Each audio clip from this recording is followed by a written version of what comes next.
ಈ ಶ್ರುತಿಯ ಅರ್ಥವನ್ನು ತೀರ್ಮಾನ ಮಾಡಲಿಕ್ಕೆ ಈ ನಮಗೆ ಸೂತ್ರಗಳ ಗ್ರಂಥನಾತ್ಮಕವಾದಂತಹ ಸೂತ್ರ ಆಗಿರ್ಬೋದು ಅಥವಾ ಇತಿಹಾಸ ಪುರಾಣ ಇವುಗಳ ಅವಶ್ಯಕತೆ ಇದೆ ಅಂತ ಹೇಳಿ. ಆದ್ದರಿಂದಾಗಿ ತಾವೇ ವಿಭಾಗ ಮಾಡಿರ್ತಕ್ಕಂತಹ ವೇದದ ಅರ್ಥವನ್ನು ತೀರ್ಮಾನ ಮಾಡಲಿಕ್ಕೋಸ್ಕರವಾಗಿ ತಾವು ಈ ಸೂತ್ರಗಳನ್ನು ಬರಿಬೇಕಾಯಿತು.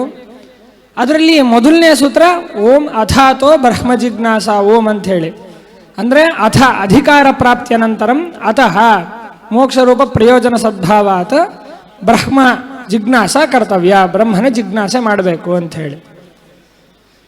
ಸರಿ, ಇಲ್ಲಿ ಬ್ರಹ್ಮನ ಜಿಜ್ಞಾಸೆ ಮಾಡಬೇಕು ಅಂತ ಹೇಳಿದರೆ ಬ್ರಹ್ಮನ ಜಿಜ್ಞಾಸ ಅಂತ ಹೇಳಿದ್ರೆ ಆ ಪರಮಾತ್ಮನ ಸ್ವರೂಪದ ಜಿಜ್ಞಾಸೆಯನ್ನು ಮಾಡೋದು.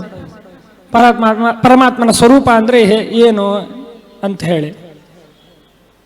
ಇಲ್ಲಿ ಕೆಲವೊಬ್ಬರು ಪರಮಾತ್ಮನ ಜಿಜ್ಞಾಸೆ ಅಂತ ಹೇಳಿದ್ರೆ, ಬ್ರಹ್ಮನ ಜಿಜ್ಞಾಸೆ ಅಂತ ಹೇಳಿದ್ರೆ, ಕೆಲವೊಂದು ಮತದವರು ಬ್ರಹ್ಮನನ್ನು ಏನು ಅಂತ ಹೇಳ್ತಾರೆ ಅಂದರೆ, ಈಗ ನಮ್ಮ ಕಣ್ಣು ಮುಂದೆ ಏನು ವಸ್ತುಗಳು ಕಾಣಿಸ್ತಾ ಇದೆ, ಈ ಚೇರು, ಈ ಟೇಬಲ್ಲು, ಈ ಮೈಕು ಎಲ್ಲ, ಈ ಎಲ್ಲ ವಸ್ತುಗಳೇನೆ ಪರಮಾತ್ಮನೇ ಈ ವಸ್ತುವಾಗಿ ಪರಿಣಾಮ ಹೊಂದಿದ್ದು ಅಂತ. ಅದಕ್ಕೆ ಸೂತ್ರ ಓಂ ಪ್ರಕೃತಿಶ್ಚ ಪ್ರತಿಜ್ಞಾ ದೃಷ್ಟಾಂತ ಅನುಪರೋಧಾತ್ ಓಂ ಅಂತ ಹೇಳಿ. ಅಂದರೆ ಆ ಮತದವರ ಅಭಿಪ್ರಾಯ ಏನಂದರೆ, ಪರಮಾತ್ಮನೇ ಈ ವಸ್ತುಗಳಾಗಿ ವಿಕಾರವನ್ನು ಹೊಂದಿದ್ದಾನೆ. ಯಾಕೆ ಹೇಳಬೇಕು ಅಂದರೆ, ಹೌದು, ವೇದ ಹೇಳ್ತಾ ಇದೆ, ಏನ ಶ್ರುತಂ ಶ್ರುತಂ ಭವತಿ, ಏನ ಮತಂ ಮತಂ, ಏನ ವಿಜ್ಞಾತಂ ಏನ ಅವಿಜ್ಞಾತಂ ವಿಜ್ಞಾತಂ ಅಂತ ಹೇಳಿ.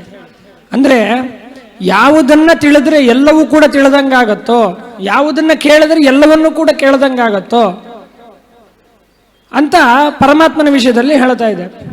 ಹಾಗಾದ್ರೆ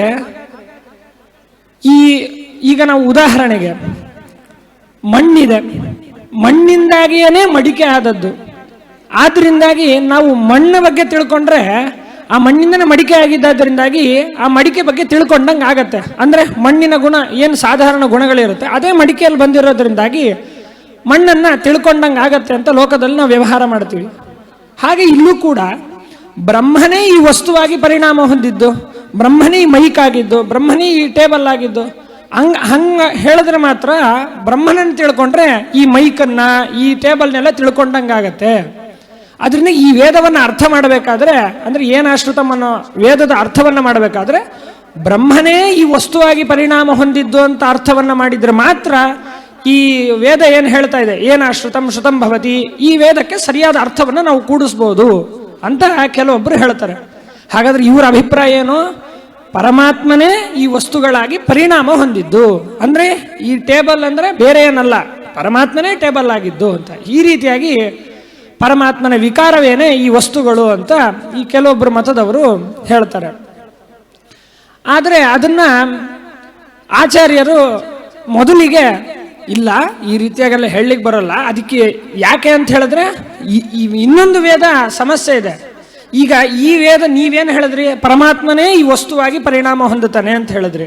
ಆದರೆ ಅದೇ ವೇದ ಅವಿಕಾರ ಸದಾಶುದ್ಧ ಅಂತ ಹೇಳಿ ಪರಮಾತ್ಮನಿಗೆ ವಿಕಾರ ಇಲ್ಲ, ನಿರ್ವಿಕಾರೋಕ್ಷರ ಅಂತ ಹೇಳಿ ಅವನಿಗೆ ವಿಕಾರ ಇಲ್ಲ ಅಂತ ಅನೇಕ ಬಾರಿ ನಿರ್ವಿಕಾರ ಅವಿಕಾರ ಅಂತ ಬೇರೆ ಬೇರೆ ಶಬ್ದದಿಂದಾಗಿ ಪರಮಾತ್ಮನಿಗೆ ವಿಕಾರ ಇಲ್ಲ ಅಂತ ಹೇಳ್ತಿರೋದ್ರಿಂದಾಗಿ ಪರಮಾತ್ಮನೇ ಈ ವಸ್ತುಗಳಾಗಿ ಪರಿಣಾಮ ಹೊಂದಲಿಕ್ಕೆ ಸಾಧ್ಯ ಇಲ್ಲ.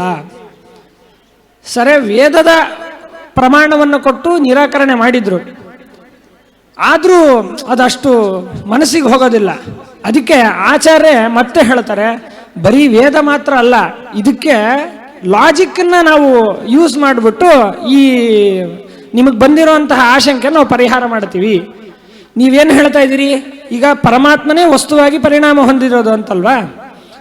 ಇವಾಗ ಒಂದು ವಸ್ತು ಇನ್ನೊಂದಾಗಿ ಪರಿಣಾಮ ಹೊಂದೋದು ಅಂತ ಹೇಳಿದ್ರೆ ಒಟ್ಟು 4 ರೀತಿಯಾಗಿ ಅದು ಹೇಳ್ಬೋದು. ಜಗತ್ತಿನಲ್ಲೇ ನೀವೇನೇ ಮಾಡಿದ್ರು ಒಂದು ವಸ್ತು ಇನ್ನೊಂದು ವಸ್ತುವಾಗಿ ಪರಿಣಾಮ ಹೊಂದೋದು ಅದು 4 ವಿಧವಾಗಿ. ಅದನ್ನ ಪರಾಧೀನ ವಿಶೇಷಾಪ್ತಿರನಿವರ್ತ್ಯೋ ಅನ್ಯಥಾ ಭವಃ ಕ್ಷೀರಾದಿವದ್ ವಿಕಾರ ಸ್ಯಾತ್ ಅಂತ ಆಚಾರ್ಯ ಇಷ್ಟು ಹೇಳ್ಬಿಟ್ರು. ಇದಕ್ಕೆ ಟೀಕಾರಾಯರು ವ್ಯಾಖ್ಯಾನ ಮಾಡಬೇಕಾದ್ರೆ ಇದನ್ನ ಒಟ್ಟು 4 ಅಂದರೆ ಮೊದಲನೇದು, ನಾನು ಅದನ್ನ ಸಾಧಾರಣ ಭಾಷೆಯಲ್ಲಿ ಹೇಳೋದಾದ್ರೆ,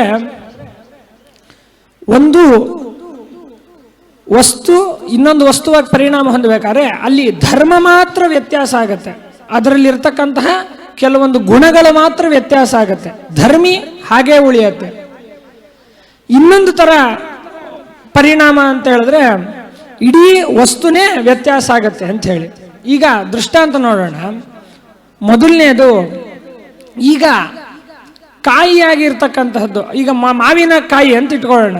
ಮೊದಲಿಗೆ ಮಾವಿನಕಾಯಿ ಆಗಿರುತ್ತೆ, ಆಮೇಲೆ ಅದು ಮಾವಿನ ಹಣ್ಣಾಗಿ ಬದಲಾಗತ್ತೆ.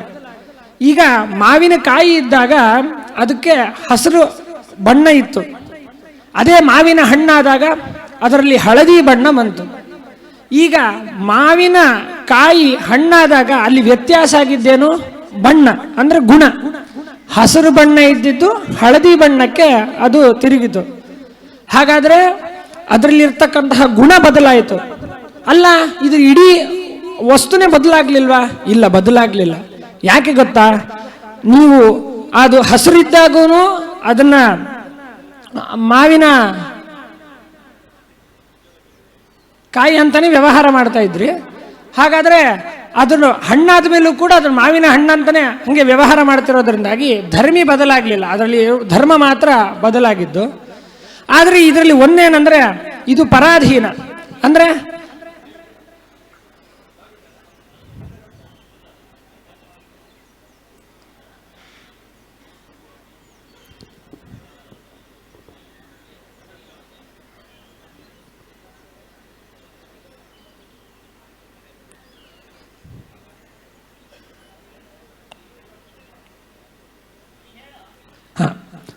ಸೌರ ಆತಪದಿಂದಾಗಿ ಇದು ಬದಲಾಗಿದ್ದು. ಇದು ಒಂದು ಥರ. ಇನ್ನೊಂದು ಥರ ಏನಂದ್ರೆ, ಈಗ ಬಂಗಾರ ಇದೆ, ಅದು ಓಲೆ ಮಾಡಿಸ್ಕೊಂಡಿದ್ರಿ. ಈಗ ಇಲ್ಲ, ಓಲೆ ನಮಗೆ ಬೇಡ ಅಂತ ಅನಿಸ್ತು, ಸರ ಮಾಡಿಸ್ಕೊಳ್ಳೋಣ ಅಂತ ಹೇಳಿ ಸರವನ್ನಾಗಿ ಬದಲು ಮಾಡಿಸ್ಕೊಂಡ್ರಿ. ಹಾಗಾದ್ರೆ ಇದರಲ್ಲಿ ಇರ್ತಕ್ಕಂತಹ ಧರ್ಮ ಮಾತ್ರ ಬದಲಾಗಿದ್ದು, ಆ ಇಡೀ ವಸ್ತುನೇ ಬದಲಾಗಲಿಲ್ಲ. ಯಾಕೆಂದ್ರೆ ನೀವು ಓಲೆ ಇದ್ದಾಗ ಅದನ್ನು ಬಂಗಾರ ಅಂತ ಕರಿತಾ ಇದ್ರು, ಅದು ಸರವಾದ ಮೇಲೂ ಕೂಡ ಅದನ್ನು ಬಂಗಾರ ಅಂತಾನೆ ಕರಿತಾ ಇದ್ದಾರೆ. ಅದರಿಂದಾಗಿ ಅದರಲ್ಲಿ ಧರ್ಮಿ ಬದಲಾಗದೇನೆ ಕೇವಲ ಅದರಲ್ಲಿ ಧರ್ಮ ಮಾತ್ರ, ಸರ ಅಂತಿದ್ದು ಕಟಕತ್ವ ಇದ್ದಿದ್ದು ಕುಂಡಲತ್ವ ಬಂತು. ಒಂದು ತರ ಆದ್ರೆ ಇನ್ನೊಂದು ಇಡೀ ಧರ್ಮೀಯ ಬದಲಾಗೋದು ಅಂತ. ಈಗ ಹಾಲಿದ್ದದ್ದು ಮೊಸರಾಯಿತು, ಅಲ್ಲಿ ಅದರಲ್ಲಿ ಯಾವುದೋ ಒಂದು ಧರ್ಮ ಬದಲಾದದ್ದಲ್ಲ, ಇಡೀ ಅದು ಹಾಲೇನೆ ತಾನು ಮೊಸರಾಗಿ ಪರಿಣಾಮ ಹೊಂದದ್ದು. ಅದು ಹೇಗೆ ಗೊತ್ತಾಗತ್ತೆ ಅಂತ ಹೇಳಿದ್ರೆ, ಮೊಸರಾದ ಮೇಲೆ ಯಾರು ಕೂಡ ಮತ್ತೆ ಪುನಃ ಅದನ್ನು ಹಾಲಂತ ವ್ಯವಹಾರ ಮಾಡೋದಿಲ್ಲ ಲೋಕದಲ್ಲಿ. ಹಾಗೆ ಇನ್ನೊಂದು ಕೊನೆಯ ಉದಾಹರಣೆ ಏನಂದ್ರೆ, ಹಿಂದಿನ ಕಾಲದಲ್ಲಿ ತಾಮ್ರವನ್ನ ಪ್ರಬಲ ಔಷಧಿವನ್ನೆಲ್ಲ ಮಾಡಿದಾಗ ಅದು ಬೆಳ್ಳಿ ಆಗ್ತಾ ಇತ್ತು, ಮತ್ತೆ ಪುನಃ ಬೆಳ್ಳಿಗೆ ಔಷಧವನ್ನು ಹಾಕಿದಾಗ ಅದು ತಾಮ್ರವಾಗ್ತಾ ಇತ್ತು. ಇದು ಕೂಡ ಇಡೀ ತಾಮ್ರವೇ ಬೆಳ್ಳಿ ಆಗಿದ್ದು. ಇದು ಹೇಗೆ ಗೊತ್ತಾಗತ್ತೆ ಅಂತ ಹೇಳಿದ್ರೆ, ಒಂದ್ಸರ್ತಿ ಅದು ಬೆಳ್ಳಿ ಆದ್ಮೇಲೆ ಯಾರು ಕೂಡ ತಾಮ್ರ ಅಂತ ಹೇಳಿ ವ್ಯವಹಾರ ಮಾಡೋಲ್ಲ. ಈ ರೀತಿಯಾಗಿ ಒಟ್ಟು ಲೋಕದಲ್ಲಿ ವಿಕಾರ ಅಂತ ಹೇಳಿದ್ರೆ 4 ವಿಕಾರ ಹೇಳಬೇಕು. ಒಂದ ಧರ್ಮದ ವಿಕಾರ, ಇಲ್ಲ ಧರ್ಮೀಯ ವಿಕಾರ. ಅದು ಈ 4 ಬಿಟ್ಟು 5ನೇದು ನಾವು ಕಂಡು ಇಲ್ಲ, ಕೇಳೂ ಇಲ್ಲ. ಹಾಗಾಗಿ ಈಗ ಪರಮಾತ್ಮನೇ ಇವಾಗ ವಸ್ತುವಾಗಿ ಪರಿಣಾಮ ಹೊಂದದ್ದು ಅಂತ ಹೇಳ್ತಾ ಇದ್ದೀರಲ್ವಾ? ಸರಿ, ಈ 4ರಲ್ಲಿ ಯಾವ ವಿಕಾರವನ್ನ ಹೇಳ್ತೀರಿ ಅಂತ ನಾವು ಪ್ರಶ್ನೆ ಮಾಡ್ತಾರೆ. ಅದಕ್ಕೆ ಆಚಾರ್ಯ ಹೇಳ್ತಾರೆ, ನೈವ ಸಸ್ಯಾಧರೆ ಕ್ವಚಿತ್. ಸಾಧಾರಣವಾಗಿ ಹೇಳೋದಾದ್ರೆ ನೋಡಿ, ಈ 4 ವಿಕಾರವೂ ಕೂಡ ಒಬ್ಬನ ಅಧೀನವಾಗೇನೆ ಪರಿಣಾಮ ಹೊಂದದ್ದು. ಯಾಕೆ? ಈಗ ಕಾಯಿ ಇದ್ದಾಗ ಹಣ್ಣಾದದ್ದು ಹೇಗೆ? ಸೌರ ಆತಪದಿಂದಾಗಿ. ಬಂಗಾರನೂ ಅಷ್ಟೇ. ಈಗ ಓಲೆ ಇದ್ದಿದ್ದು ಸರ ಆಗಿದ್ದು ಹೇಗೆ? ಒಬ್ಬ ಸ್ವರ್ಣಕಾರ ಬೇಕು, ಸ್ವರ್ಣಕಾರ ಬಂಗಾರ ಕರಗಿಸೋನು ಅದನ್ನು ಕರಗಿಸ್ಬಿಟ್ಟು ಮಾಡ್ತಾನೆ. ಹಾಗೆ ಅದು ಆಗೋಗ್ಬಿಡೋದಿಲ್ಲ.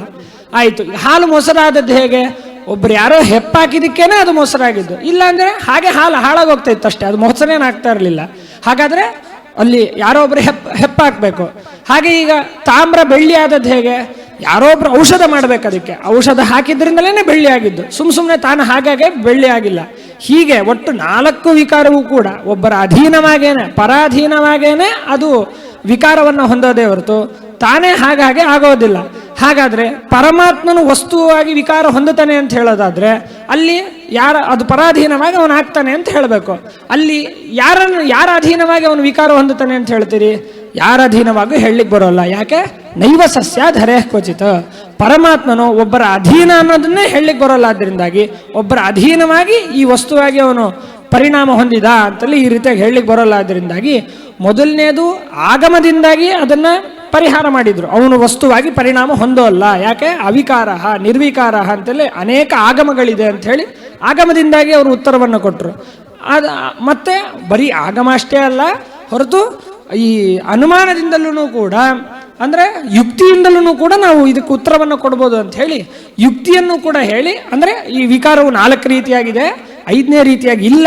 ಹಾಗಾದರೆ 4 ವಿಕಾರವು ಕೂಡ ಪರಾಧೀನವಾಗೇನೆ ಆಗಬೇಕು. ನೀವು ಪರಮಾತ್ಮನ ವಸ್ತುವಾಗಿ ವಿಕಾರವನ್ನು ಹೊಂದುತ್ತಾನೆ ಅಂತ ಹೇಳಿದ್ರೆ ಪರಾಧೀನವಾಗೇ ಹೇಳಬೇಕು.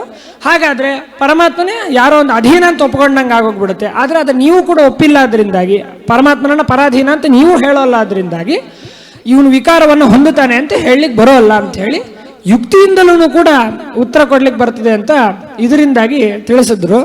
ಆದ್ರಿಂದಾಗಿ ಒಟ್ಟಾರೆ ಓಂ ಪ್ರಕೃತಿಶ್ಚ ಪ್ರತಿಜ್ಞಾದೃಷ್ಟ ಅಂತ ಅನುಪರೋಧಾತ್ ಓಂ ಅನ್ನುವಲ್ಲಿ ಅಲ್ಲಿ ಸ್ತ್ರೀಲಿಂಗ ಶಬ್ದಗಳನ್ನು ಪರಮಾತ್ಮನಿಗೆ ಸಮನ್ವಯ ಮಾಡ್ತಾ ಇರೋದೇ ಹೊರತು ಅವನೇ ಉಪಾದಾನ ಕಾರಣ, ಅಂದರೆ ಅವನೇ ಈ ವಸ್ತುವಾಗಿ ಪರಿಣಾಮ ಹೊಂದಿದ್ದು ಅಂತ ಅಲ್ಲಿ ತಿಳಿಸ್ತಾ ಇಲ್ಲ ಅಂತ ಹೇಳಿ ಈ ರೀತಿಯಾಗಿ ಆಚಾರ್ಯರು ಉತ್ತರ ಕೊಡ್ತಾ ಇದ್ದಾರೆ ಅಂತ ಹೇಳ್ತಾ ಶ್ರೀಕೃಷ್ಣ ಅರ್ಪಣ ವಸ್ತು.